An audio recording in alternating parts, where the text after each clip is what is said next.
ಶಿವಮೊಗ್ಗ ಲೋಕಸಭಾ ಕ್ಷೇತ್ರದಲ್ಲಿ ಬಿಜೆಪಿ ವಿರುದ್ಧ ಬಂಡಾಯ ಅಭ್ಯರ್ಥಿಯಾಗಿ ಚುನಾವಣಾ ಎದುರಿಸಲು ನಿರ್ಧರಿಸಿರುವ ಮಾಜಿ ಸಚಿವ ಕೆಎಸ್ ಈಶ್ವರಪ್ಪ ಅವರಿಗೆ ದೆಹಲಿಗೆ ಬಂದು ಮಾತುಕತೆ ನಡೆಸುವಂತೆ ಕೇಂದ್ರ ಗೃಹ ಸಚಿವ ಅಮಿತ್ ಶಾ ಅವರು ಸೂಚಿಸಿದ್ದರು.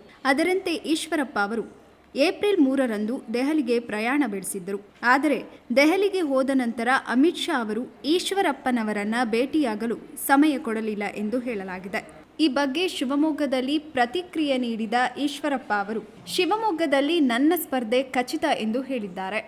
ಅಮಿತ್ ಶಾ ಅವರು ಸಿಗದೇ ಇರುವುದನ್ನು ನೋಡಿದರೆ ನನ್ನ ಸ್ಪರ್ಧೆಗೆ ಪರೋಕ್ಷವಾಗಿ ಅಮಿತ್ ಶಾ ಅವರು ಬೆಂಬಲ ನೀಡುವಂತಿದೆ. ಅವರ ಕಚೇರಿಯಿಂದ ಭೇಟಿ ರದ್ದಾಗಿದೆ ಎಂದು ಮಾಹಿತಿ ಬಂದಿದೆ. ಇನ್ನು ಶಿವಮೊಗ್ಗದಲ್ಲಿ ನನ್ನ ಸ್ಪರ್ಧೆ ಖಚಿತ ಎಂದು ಸುದ್ದಿಗಾರರಿಗೆ ತಿಳಿಸಿದ್ದಾರೆ. ಗೃಹ ಮಂತ್ರಿಗಳಾದ ಮಾನ್ಯ ಅಮಿತ್ ಶಾ ಅವರು ದೆಹಲಿಗೆ ಬರಕ್ಕೆ ಹೇಳಿದರು. ಅಷ್ಟು ದೊಡ್ಡ ಮನುಷ್ಯರು ನನಗೆ ದೆಹಲಿ ಕರೆದಾಗ ತುಂಬ ಸಂತೋಷದಿಂದ ಅವರ ಆಹ್ವಾನಕ್ಕೆ ನಾನು ದೆಹಲಿಗೆ ಹೋಗಿದ್ದೆ. ಅದು ಅವ್ರಿಗೆ ಗೌರವ ಕೊಡಬೇಕಾದಂಥ ಕರ್ತವ್ಯ ಅಂತ ನಾನು ದೆಹಲಿಗೆ ಹೋಗಿದ್ದೆ. ದೆಹಲಿಗೆ ಹೋದ ನಂತರ ರಾತ್ರಿ ಅವ್ರ ಮನೇಲಿ ಭೇಟಿ ಆಗಬೇಕು ಅನ್ನೋಂಥ ಅಂಶವನ್ನು ನಮ್ಮ ರಾಜ್ಯದ ಭಾರತೀಯ ಜನತಾ ಪಾರ್ಟಿಯ ಸಂಘಟನಾ ಪ್ರಧಾನ ಕಾರ್ಯದರ್ಶಿಗಳಾದ ರಾಜೇಶ್ ಜಿ ಅವರು ನಂಗೆ ತಿಳಿಸಿದರು. ಅವ್ರ ಮನೆ ನಂಬರು ನನ್ನ ಹತ್ತಿತ್ತು. ಅವ್ರ ಮನೆಯಲ್ಲಿ ಅವ್ರ ಆಫೀಸರಿಗೆ ಫೋನ್ ಮಾಡಿದೆ. ನೋಡಿದಾಗ 2 ಸರಿ ಮಾಡಿದೆ, 3 ಸರಿ ಮಾಡಿದೆ. 3 ಸರಿ ಹೇಳಿದ್ರು, ಅಮಿತ್ ಶಾ ಇನ್ನು ಬಂದಿಲ್ಲ, ಬರ್ತಿದ್ದಂಗೆ ನೀವು ಎಷ್ಟೊತ್ತಿಗೆ ಬರಬೇಕು ಅಂತ ಹೇಳ್ತೀವಿ ಅಂತ ಹೇಳಿದ್ರು.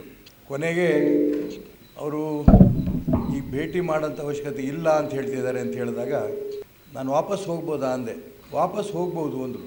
ಇದರ ಅರ್ಥ ನೀ ಶಿವಮೊಗ್ಗಕ್ಕೆ ವಾಪಸ್ ಹೋಗು, ನಾಮಿನೇಷನ್ ಹಾಕು, ಗೆಲ್ಲು ಅನ್ನೋಂಥ ಅಮಿತ್ ಶಾ ಅವರ ಅಪೇಕ್ಷೆ ಅನ್ನೋಂಥ ಮಾತಾಡ್ತಾರೆ. ನನಗನ್ಸುತ್ತೆ ಅವ್ರು ಯಾಕೆ ಭೇಟಿ ಕೊಡಲಿಲ್ಲ ಅಂತಂದರೆ ಅವ್ರ ಹತ್ರ ಇದ್ಯಾವುದಕ್ಕೂ ಉತ್ತರ ಕೊಡೋಕ್ಕಾಗ್ತಿರ್ಲಿಲ್ಲ. ಸುಮ್ಮನೆ ವಾಪಸ್ ತಗೋ ಅಂತ ಹೇಳೋಂಥ ಸ್ಥಿತಿಯೂ ಕೂಡ ಅವ್ರಿಗೆ ಇರಲಿಲ್ಲ. ಹಾಗಾಗಿ ಅವರು ಚುನಾವಣೆಗೆ ಇವರು ಸ್ಪರ್ಧೆ ಮಾಡಲಿ, ಯಾವ ವಿಚಾರ ತಗೊಂಡು ಇವರು ಹೋರಾಟ ಮಾಡ್ತಿರೋ ಒಂದು ಸಿದ್ಧಾಂತ ಇದೆ.